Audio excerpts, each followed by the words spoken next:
Before I start, I just want to point out that there are a lot of pictures that I'm going to show, but I'm not going to talk very much about the pictures. So if you have questions about what's being shown on the slideshow, I've numbered the slides. So if you want to ask questions about the actual objects later, just let me know what slide number it is in case you don't remember the other details, and I'm happy to follow up. So hello. I'm Michelle Chesner. I'm the Librarian for Jewish Studies here at Columbia. And I'm going to talk about the building of Columbia's Judaica collections. So when I started at Columbia University in May of 2010, as the first librarian for Jewish Studies, I had no idea what secrets lay hidden in its vaults. As part of my orientation at Columbia, I met with Yoram Biton, now the Director of Libraries for Hebrew Union College, who told me that he was in the midst of cataloging our 1,500 or so Hebrew manuscripts. I actually didn't believe him. I thought he like misestimated. But it turns out, because I thought I knew everything there was to know about Judaica, it turns out I knew very little. I did some quick research and found that we were actually the third largest collection in the country for Judaica manuscripts, behind only the Jewish Theological Seminary and Hebrew Union College. So that makes us the top library of a secular research institution. How did all of this happen? I wondered. And I have to thank here, especially Jane Siegel, who's here, who has helped me go through many of the archives and has let me know about things that she's come across in her own research, as well as the Judaica curators at Stanford, who have been Anna Levia, Zachary Baker, and now Eitan Kensky, who have been incredibly helpful in accessing the files of Sala Baron, as you'll hear a bit later. So Columbia University has been offering classes in Jewish studies related areas since the 18th century. Its faculty built Columbia's Judaica collections to their great strength. The first president of Columbia, the Reverend Dr. Samuel Johnson, was a great advocate of Hebrew language study, and indeed, Hebrew was taught at Columbia throughout the 18th century. Samuel Johnson's own annotated Psalms in Hebrew and Latin was donated to Columbia as part of his own library. Columbia University, then King's College, was the only American institutional subscriber to the monumental 1776 Kennecott Bible, and several of its faculty were listed as individual subscribers. Throughout the 19th century, Columbia was among the frontrunners in the United States for its Hebraica collection.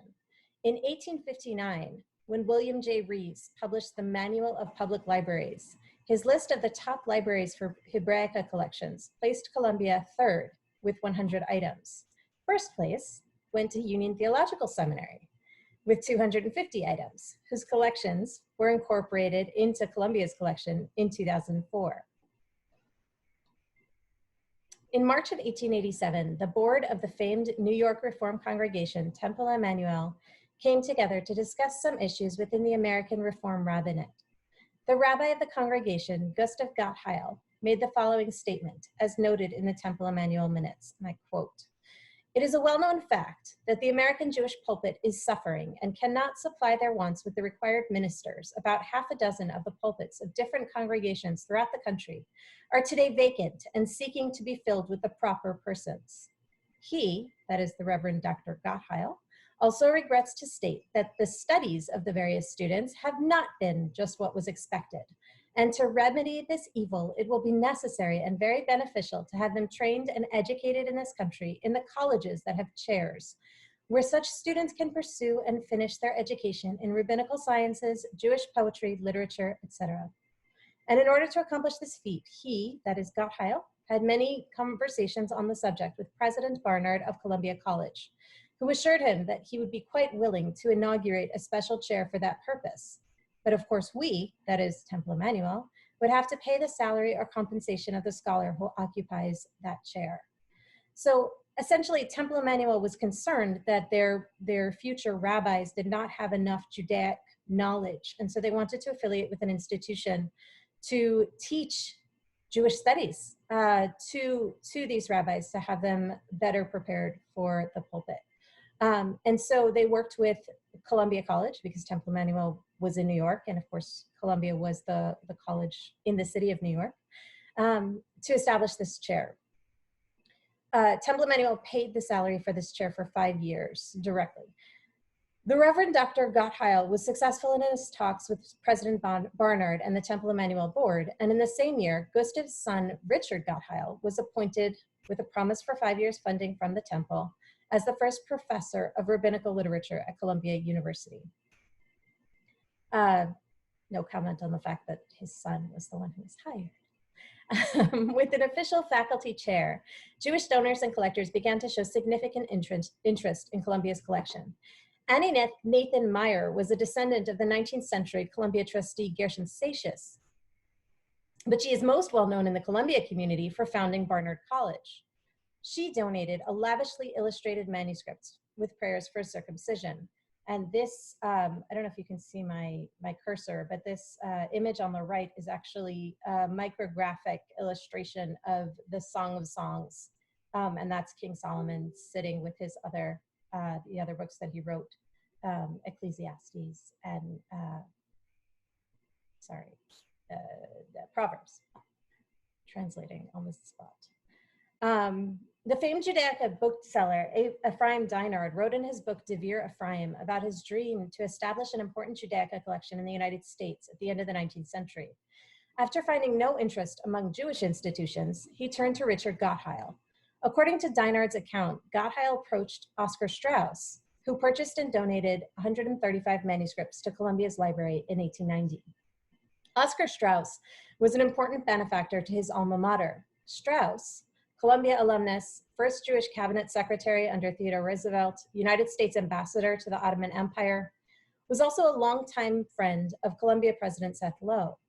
Among the manuscripts in the Strauss-Dinard acquisition was a Yemenite Talmud with Alfasi's commentary, and I have to just mention that this is known among Talmudist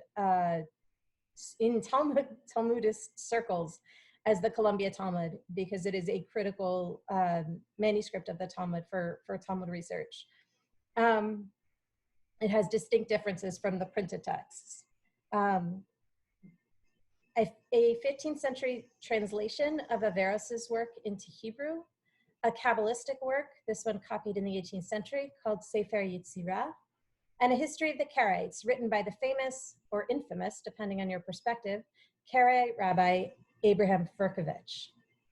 When Seth Low heard about the opening of the new Jewish Theological Seminary of America, he turned to none other than Oscar Strauss to determine whether it was an authentic institution of higher learning. Strauss said yes. Thanks to Strauss's good report of the new seminary, the Columbia trustees decided in 1891 to allow JTSA students to take Columbia classes at no charge. Low's decision would have far-reaching effects on Columbia's Judaica collection.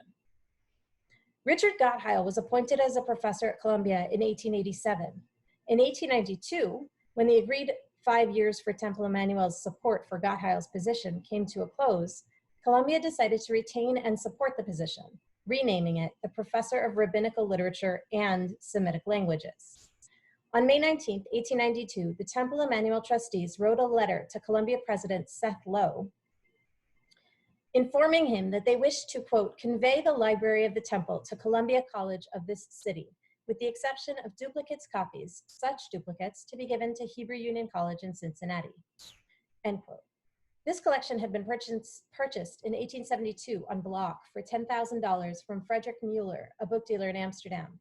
It contained approximately 2,500 printed books and 43 manuscripts from the libraries of noted collector Giuseppe Almansi, the controversial Rabbi Jacob Emden, including material written by his grandfather, Yaakov of Vilna, and his father, Tzvi Hirsch Ashkenazi, and Rabbi Bibliophile Chaim Yosef David Azulai. I'm just going to back up to the this image for a minute. You see here this burn mark on this manuscript. This is a copy of Yaakov Emden's Arba'at Turim, which is a codex of Jewish law. And he writes in one of his later texts that when he was studying late at night, occasionally he would fall asleep, and the candle that he was using with which to study would fall. And in one case, it actually fell on his Torah, which is the shortened way to say Arba'at Turim, And he writes that it burned through the pages until, and it was miraculous that it stopped at the point at which one makes the blessing on miracles. And this is actually the burn mark. It's about a page or so off from the blessing on miracles, but it's within the section on blessings. So I think we'll give him a pass. But that's one of the items that people who have studied Yaakov Emden's work, that's the first thing they want to see, because this is something he wrote about, and here's the actual sort of proof that did indeed happen. When the library first came up for auction in 1868, Rabbi Bernard Felsenthal noted that if the collection crossed the Atlantic, quote, America would then come into a possession of a collection of Hebraica and Judaica, which, if properly fostered and judiciously augmented, soon might be favorably compared with the great Hebrew libraries in the Bodleian in Oxford and the British Museum in London. And I should mention that this auction, this collection that was bought, was the second of two sales of the Almanzi library, Almanzi et al. Library, I should say. The first sale, the collection went to the British Library, and it included, if any of you are familiar with Hebrew manuscripts, such treasures as the Golden Haggadah and other incredible illuminated medieval manuscripts. So we got the bulk of what came to Columbia ultimately was printed books, but some very important manuscripts. And the other half of the collection is absolutely glorious as well, with a lot more picturesque, perhaps, materials. But ours is quite good, indeed, as well. As the years went by, following Temple Emmanuel's 1872 purchase, it was clear that the collection was not best served at Temple Emmanuel. A newspaper at the time called the collection, quote, books weeping for someone to visit and admire them.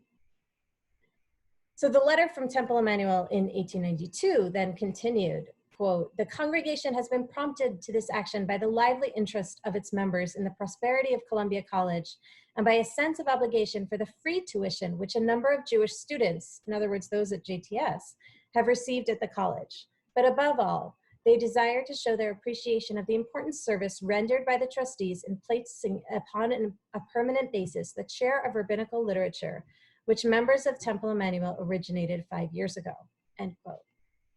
This gift, which created the Temple Emmanuel Library of Jewish Religion and History at Columbia, led to a stream of further donations to the library. In 1893, Richard Gottheil wrote to Lowe that, quote, through the liberality of certain friends, I have been able to acquire for the college an extremely valuable collection of 138 Hebrew manuscripts, end quote. In the same letter, Gottheil pointed out that once added to the Strauss and Temple Emmanuel donations, these gifts would make Columbia's Judaica collection unsurpassed in the country. 1895 saw the addition of 2 more manuscripts, and in 1896, a total of 47 more Hebrew manuscripts entered the library as gifts of Mr. J.N. Hazard and Mrs. Benjamin Stern and Charles A. Dunn. In 1896, describing the Stern donation, a New York Times article noted that, quote, with these Hebrew manuscripts already in its possession, Columbia's collection is the largest in the country, end quote. In 1900, Columbia alumnus Stephen S. Wise donated about 600 or 700, oh, that's one more by Stern and Dunn. Donated about 600 or 700 volumes, mostly printed books, but also some significant manuscripts from his father Aaron's library. In a note to the university about the gift, Richard Gottheil recommended sending a letter to Temple Emmanuel to thank them for the great fruit wrought by their original gift. On February 4th, 1903, the Columbia trustees wrote a letter to the trustees at Temple Emmanuel, thanking them for yet another gift of $10,000 to establish the Gustav Gottheil Fellowship in Semitic languages.